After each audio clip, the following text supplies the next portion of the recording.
Hello, hello, hello. Welcome to Mindfulness Monday. I went to the DMV today and I realized I needed to switch my tag from Texas to Alabama. I didn't know that I had a problem with this until I got to my car. So I brought the tag all the way to my car and I really threw it in my passenger seat because I said, I don't really want to do this. But I looked deeper into it and I sat with myself. And what I'm realizing is happening is it's a part of me that didn't want to let that part of my life go. I've learned and I've realized today, life is a constant cycle of letting go and moving forward. But oftentimes we get stuck in that limbo phase, that in between, that moment where we're not knowing what to do or how to do that next thing. So we kind of don't do nothing.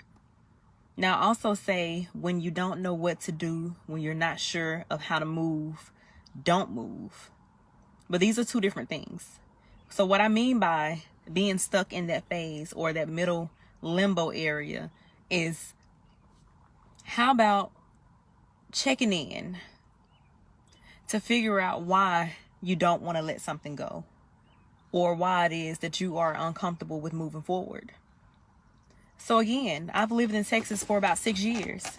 I felt like I let that part of my life go and I felt like that door was closed. But this confirmation that I just got today just reminded me that it was just something in that I just didn't want to let go of yet. But I've just decided to accept that. And I'm deciding to move forward because I went in and I made that change. But how often do we feel a certain way about something and we don't know how to move forward from that feeling? So we just stay stuck in the limbo. How often do we not want to let go of a person or of a place or of a specific thing and we don't know how to let go? So we just, again, stay stuck in that limbo. That's not a place to stay in. It's not a good place to stay in. And I also say that in regards to the way that we feel sometimes. Sometimes we may be feeling sad. Sometimes we may be feeling overwhelmed. Sometimes we may feel depressed. And instead of letting go of that feeling, we get stuck in that limbo phase. That's not evolution. That's not you allowing yourself to feel and heal and grow. That's you staying where you are and not doing anything about it.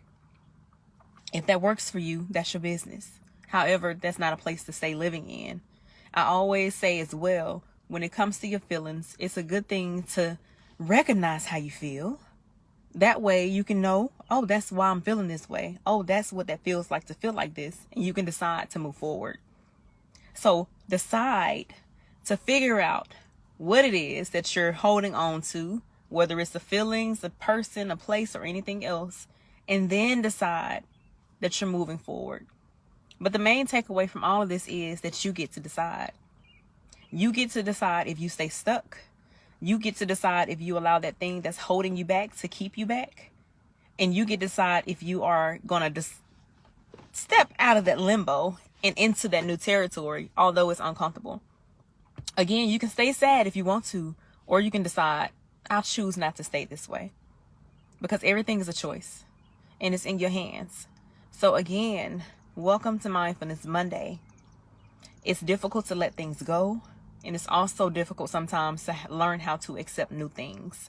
But that middle stage, that uncomfortable stage, that uncomfortable area, that's where our journey is. That's where our lesson lies.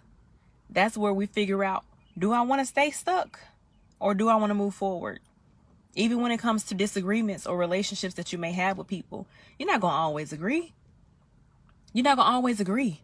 But how often do we decide to hold on to that thing or hold on to that feeling and not move forward with changing the way that we feel or accepting that something did happen between us? So that means that we're staying stuck. If every time I see you, I'm reminded of something that you did, that means I'm stuck in this limbo phase. Moving on and accepting change, though, is not easy. It's a constant effort. It's an intentional effort and an intentional decision to do that thing. So I want you to just reflect on yourself or reflect on your life or just reflect on your day. What is something, whether it's the way that you feel, whether it's a place that you frequent often, whether it's a person that you know is not good for you, that you are just not ready to let go of, but you know that in letting this go, it will lead you to moving forward. Just one thing. It can also be the way that you feel. What is this one feeling that you feel like is preventing you from moving forward to feeling better? Check in with yourself. If you're not sure how to do that, tune in with me. Thank you all for tuning in. I hope you are not allowing anyone to steal your joy, including yourself, because we can steal our own joy and not even realize that we're doing it. So if you are allowing yourself to steal your joy, I want you to give yourself permission to let that go, to let it go, to not get stuck in this middle phase of not recognizing your feelings and not knowing what to do with them, but just literally staying feeling like this and then taking that attitude into the next thing that you're doing, and then the next thing that you're doing. And not just the next things that you're doing, but the people that you're doing them with. That ain't for nobody else. So tune in to yourself, okay? Y'all have any questions, any comments, any feedback for me? Holla at me. I love to hear it. But again, I hope you are having an amazing day. And if you're not, it's not too late. Take your power back. Holla!